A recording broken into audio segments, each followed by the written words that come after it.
Happiness is beautiful, it's a kind reality. Happiness is the highest good, happiness is free. So let's be so very happy. Yeah, let's be so very happy. Yeah, let's be so very happy.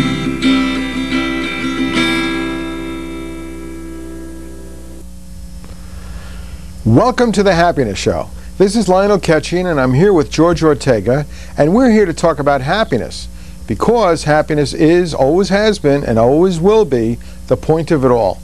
Today we have something special for you. We have George Ortega here to give you and present to you the Ortega Happiness Method. George, welcome. Hi, my name is George Ortega, and for the last year and a half or so I've been working on a method of increasing happiness, and that's what I'd like to do today is just present it. I call it the Ortega Happiness Method, and I'll just go through basically the different components of it. All right, firstly, it's important to understand there are different ways to become much happier. For example, we can follow Joseph Campbell's advice to follow your bliss, or my co-host Lionel often talks about making the decision to be happy and being happy no matter what. Michael Fordyce, who conducted the first happiness increase experiment in 1977, had 14 fundamentals of becoming happier, like, for example, socializing a lot, developing a healthy personality, doing meaningful work. Dr. Martin Seligman also has his approach, but that involves 24 what he calls signature strengths and virtues. Now, basically, some of these practices that actually do work are difficult to put into practice, like Joseph Campbell's, because they require, like, for example, some understanding. What does it mean to follow one's bliss, to simply do what pleases one? You know, sometimes it's difficult to understand how to do that. Others, like Seligman's and Fordyce's, are effective, but they require a lot of effort and a lot of learning. You know, a great deal of conditioning. So basically, my method really has only 4 steps, and it explains really what the essence of happiness is in a very clear and simple manner. Okay, basically, what it also does is it explains what the outcome of the other happiness methods is. You know, why Fordyce's and Seligman's and the other kinds of methods work. And then also, it must be remembered, this method does take sustained effort, you know, and the more one practices the method, the faster one will become happier and the happier one will become. Okay, and it will lead to one actually doing the kinds of things that Fordyce and Seligman suggest. It'll lead to one becoming more virtuous, doing more meaningful work, spending more time with others. Okay, these will be natural outcomes of becoming happier. Okay, so let me begin to explain the 4 components of this method. Basically, the first one is extremely important. This is important to any method of increasing happiness that one could attempt, and that's to value happiness. You know, the more we value happiness, the more we see that happiness is the main point of our lives, the more we're going to work on it. You know, valuing happiness provides the basic motivation for doing everything we need to do to become much happier. Okay, and in terms of valuing happiness, we have to understand that happiness is, of course, our basic desire. Everything we do in life, we do to become much happier. We should also, in terms of valuing happiness, understand the many benefits that accrue as we become happier. There are health benefits, economic benefits, there are social benefits. I mean, there's a whole body of research demonstrating now that as we become happier, you know, our happiness really enhances and improves our entire life. Okay, now, I really haven't worked out a theory and a formula for valuing happiness more, but I would suggest that one use a procedure that was published by Karen Hay, a New Zealand psychologist, back in 1980, that recommends, it's a variation of the technique she used, of just taking a page of text, maybe 4 or 5 paragraphs, on why it's important to value happiness, the fact that happiness is our main goal, the many benefits that accrue from happiness, and just reading that for about 10 minutes each day. You know, that should really get one in touch with the idea that happiness is extremely important, the most important things in our life, and that should give one the motivation to really follow the rest of this method. Okay, now the second component is simply to smile as often and as continually as possible.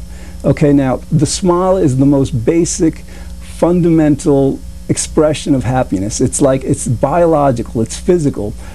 We begin to smile from like about within the first few days of birth. You know, so smiling is our essential happiness expression, and the more we do it, the more we'll become happier. Now, you know, sometimes we have to be appropriate. We live in a society, so like basically the method recommends smiling to the extent that feels comfortable. You know, if one doesn't feel very comfortable smiling extremely broadly, a closed mouth, pleasant expression kind of smile will be best. Okay, so now also with smiling, what happens is after a while, after we just practice smiling every day as much as we can in all occasions, that will become habit. And a good way to understand that is sometimes like we learn about good posture, to keep our shoulders back, our stomach in, our chest out a bit. And the more we practice, for example, good posture, the better our posture will be, and that eventually becomes habit. We don't have to think about it.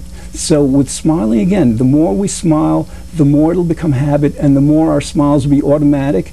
And the thing with smiles is that, I mean, it has, smiles create pleasure. I mean, that's the thing about them. It's been demonstrated, for example, like in experiments, that about 50% of the population actually feels better when we smile. Now, the other 50% doesn't necessarily immediately, but the person who's done the research, and I'll go into this later, basically theorizes that they can learn to have this smiling pleasure connection simply by smiling. It's kind of like a conditioned learning response. Okay. Now, what smiling will also do for one is it'll be a constant reminder of our basic purpose in life. It'll be a constant reminder that we are supposed to be happy regardless of what we're doing. Okay, another additional benefit of smiling all the time is that people gravitate to smiles. People gravitate to pleasant emotions, pleasant moods, and like other people are extremely important to our happiness. So the more we smile, the more we're going to be open to interaction with others. Others will appreciate it and will enjoy the company of others much more. Okay, now the third component is we have to take control of our automatic thoughts. And basically that means that like at any given time we have thoughts coming through our minds, and like we don't know where they come from, but if they're pleasant, they we're lucky, you know, because if they're pleasant we feel better. If we're not so lucky, they're not so pleasant. And you know, unfortunately for many of us, too much of the time we're getting fed these thoughts from wherever they come that aren't so very pleasant. You know, that's why our national happiness level is about 70%, and that's why we're on average only happy about 50% of the time. Okay, so now the idea is that we have to like take control of these thoughts by replacing them with thoughts that say, for example, I feel great, I feel very happy, I feel completely happy, I feel wonderful. It's very important. That's the basic thought that we're replacing. And using many variations of that thought is very beneficial because the mind likes stimulation. The mind likes variety. So, you know, we can say other thoughts to ourselves like, I like people, I love my life, I love my work. And any kind of positive thought that induces pleasure will work with this. And also, I think I would recommend, because I've been experimenting with this, is that we create very positive self-esteem thoughts. I really like myself. I'm a wonderful person. I'm a good person. I care about people. Things that will help one become much more in tune with one's best qualities and help one to really enjoy oneself much more. Okay, again, the basic thought is that I feel great, but these other thoughts also substantially enhance and amplify the effect.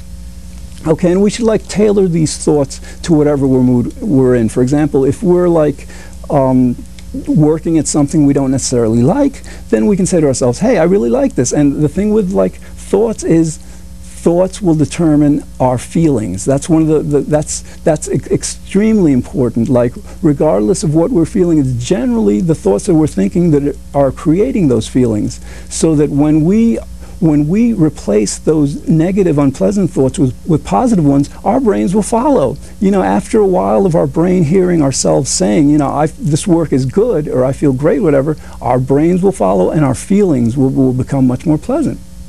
Okay, now, so like this technique has various benefits. One, it'll immediately stop the unpleasant thoughts that we're feeling, at any given time, because I mean, in a sense, our mind can only focus on one thought at a time, and if we're constantly feeding it positive thoughts, it won't have time to think the negative ones, unpleasant ones. Okay, so it will also automatically create pleasant feelings, in addition to eliminating the negative ones. Basically, it will teach us and train us how to create pleasant feelings, because as we're doing this, as we're like self-willing, I feel great, I feel wonderful, we're getting better at doing it. It's becoming more natural, we're understanding what we're doing more. And so we're basically, what we're doing with this is we're getting in touch, we're getting better at getting in touch with the feeling of happiness, because each time we self-will a happiness thought, we're feeling the feeling of happiness and we're making that connection, and we'll be getting better at this. Okay, and eventually what will happen is that willing these positive thoughts will become a habit, just like the smiling component. We do this day after day, week after week. Eventually we'll be doing this not really having to work at it, not really having to spend much time or effort concentrating on it. It'll become part of our habitual, natural way of behaving. And then, as an added benefit, this is something I theorize because I haven't, the research hasn't extended to the point where I can know this for sure, but I would strongly theorize that eventually, by self-willing these positive, pleasant thoughts, our automatic thoughts, the thoughts that we don't generally control, will reflect that, and they will become much more pleasant also. Okay.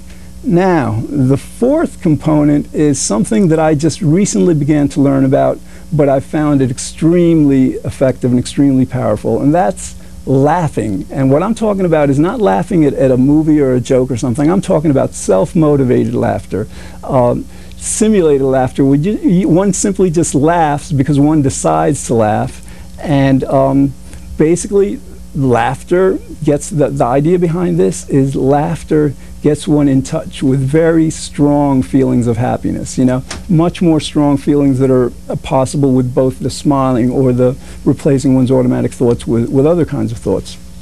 Okay, so we would do this for about 10-20 minutes a day, again, to get in touch with these feelings. Now, a lot of us aren't so very in touch with this feeling of happiness. So by practicing this laughter, it will help us hone in on that feeling in a very powerful way.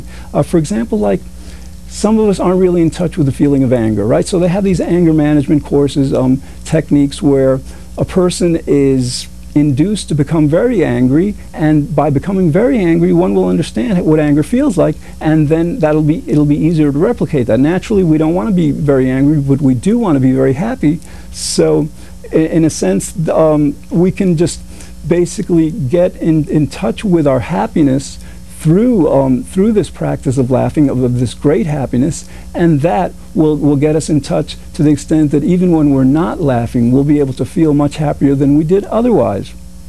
Okay, so now I began experimenting with this laughing recently, so I'm not so very versed in it, except that I just have found it extremely powerful, and it does take a lot of effort. Okay, and part of the effort is to overcome the feeling of unnaturalness. When you begin, it's not going to feel natural. It's saying, what am I doing this? This doesn't feel right.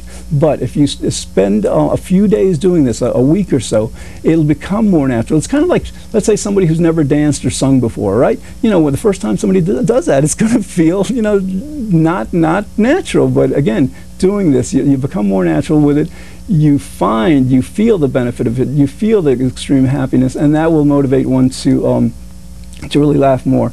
All right, so basically we've gone through the four components. Now what we're going to do is just go through each of them in more detail, just explaining the scientific basis and their development, how they came about, the different research that really demonstrates why they're so effective. Okay, so let's start with smiling and happiness. Basically, William James, a psychologist, and Charles Darwin, back in the late 1800s, early 1900s, were the first to come up with the idea that not only can our emotions lead to physical expressions of that emotion, like in other words, we feel happy and so we end up smiling, but the reverse is also true. If we smile, that will result in our feeling happier. Okay, so that was over a century ago. Then back in the early 60s, a psychologist named Sylvan Tompkins revived the idea. Okay, he began to like theorize it, and he brought it into modern psychology. Then back in 1974, a psychologist named James Laird decided to put it to a test. So he devised an experiment to demonstrate whether it worked or not, and in fact it did work.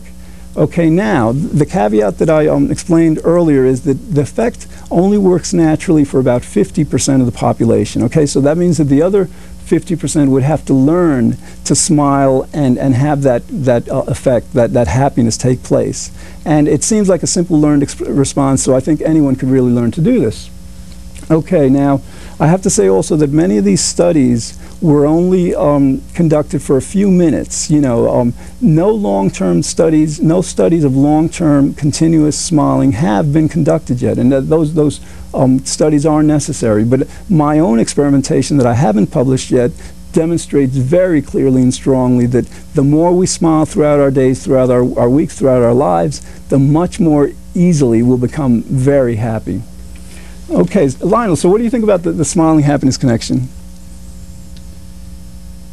Well, I agree with you 100% because the only thing I want to add to it is smile for no reason, because once you have a reason, sometimes those reasons come back and you get into the unhappiness mode again because they control you. But when you smile unconditionally, you are really getting in touch with the resources within yourself. I can't agree more with you, George. Smiling is essential. It creates the atmosphere that's just right to set up, to work with your method. The Ortega happiness method can work probably with smiling alone. And when you add to that laughter and an inner feeling of connectedness, feeling good, and you share that with others, all of those things are designed to help others. And the smiling is good because it not only makes you feel good, but you connect with other people so much better. And friendship is another aspect of it. So all of a sudden, there's a ping-pong effect of good things that are happening from one very simple thing like smiling. So it's very simple, but its effects are tremendously profound, and not only to you, but to those around you.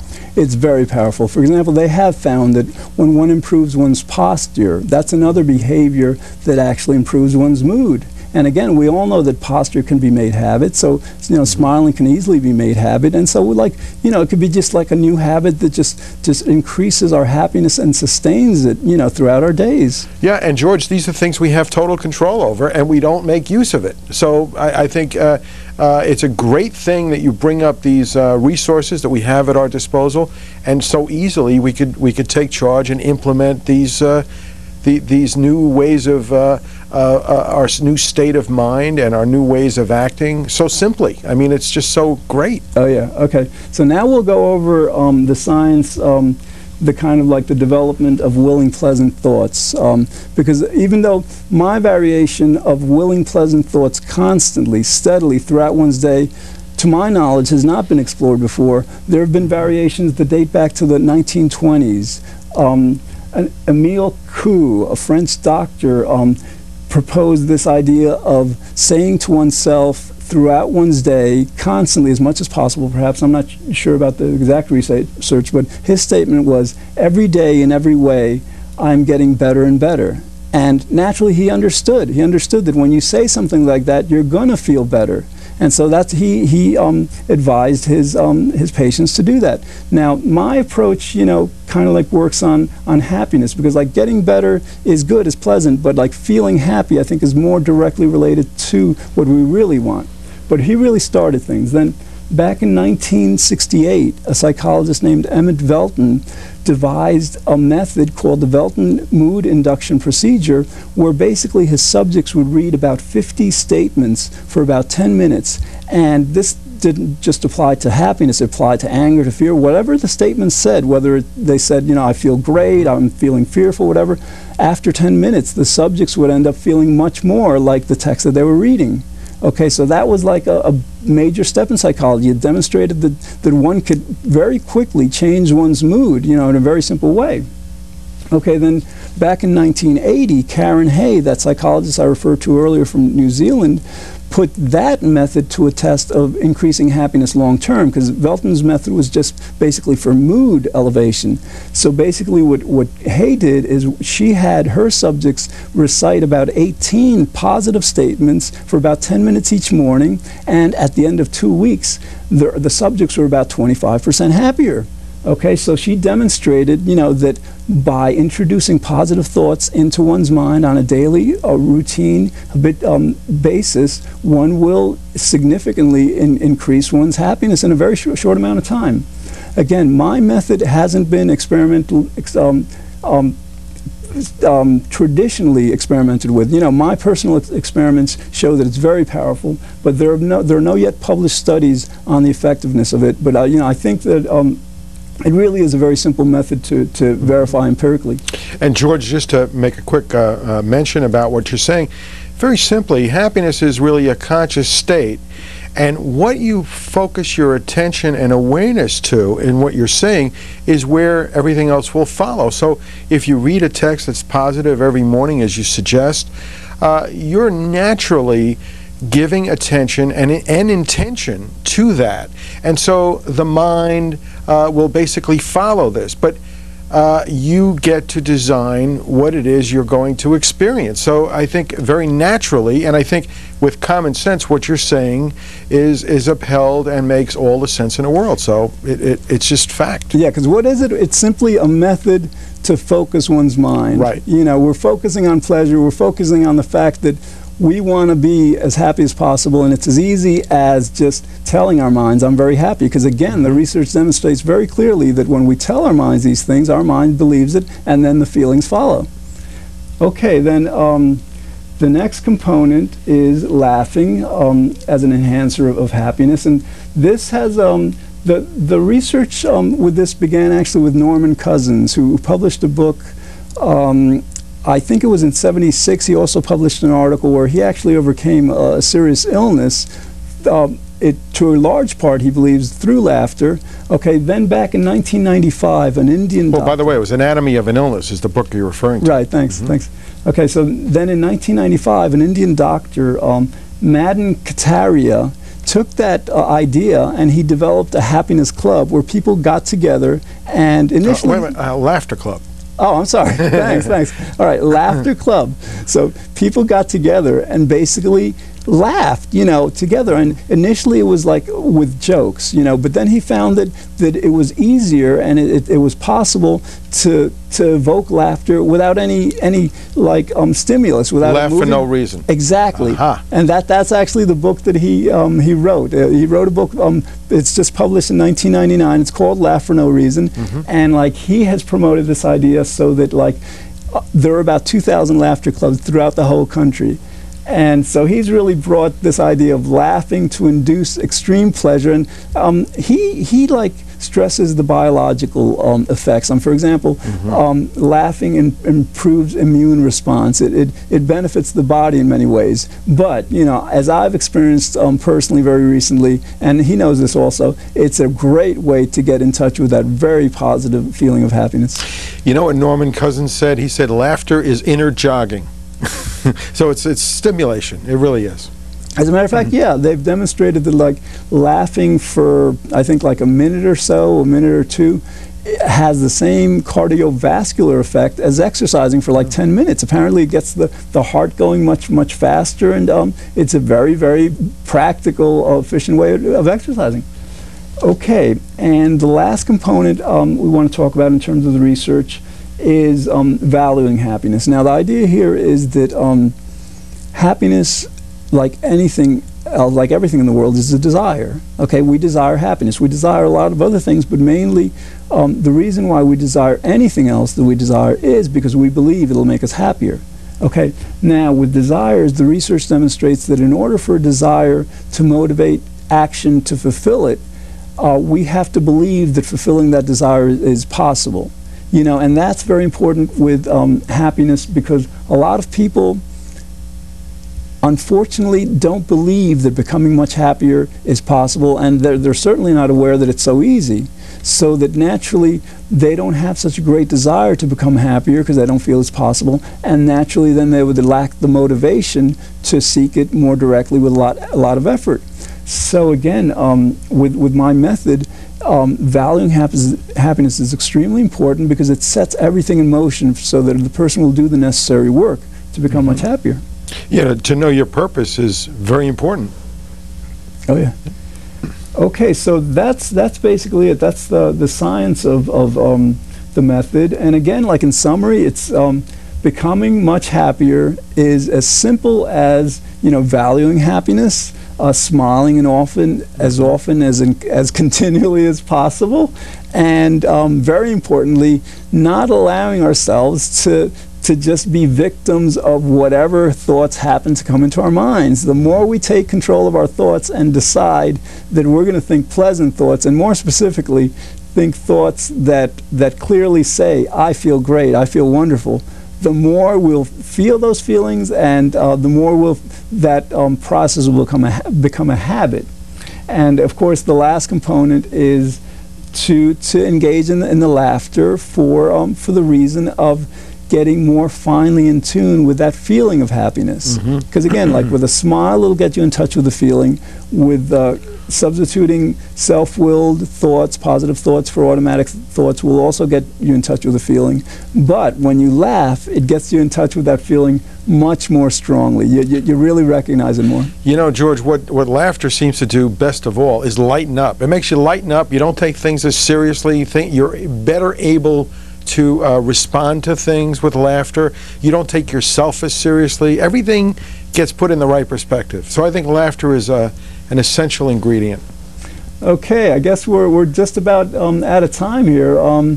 Now I'm gonna start promoting this idea. You know, over the summer, you know, I'm gonna get it on the internet because I really think that, you know, like again, there are so many ways to become happy, and they work. They work. Great. But this method is very good because it's very simple and very clear. Okay, we'll have to put it on our website, happinessclub.com. You can, George, you send it to me, we'll post it. How's that? Oh, definitely. Cool. Great. Well, that's about all we have time for today.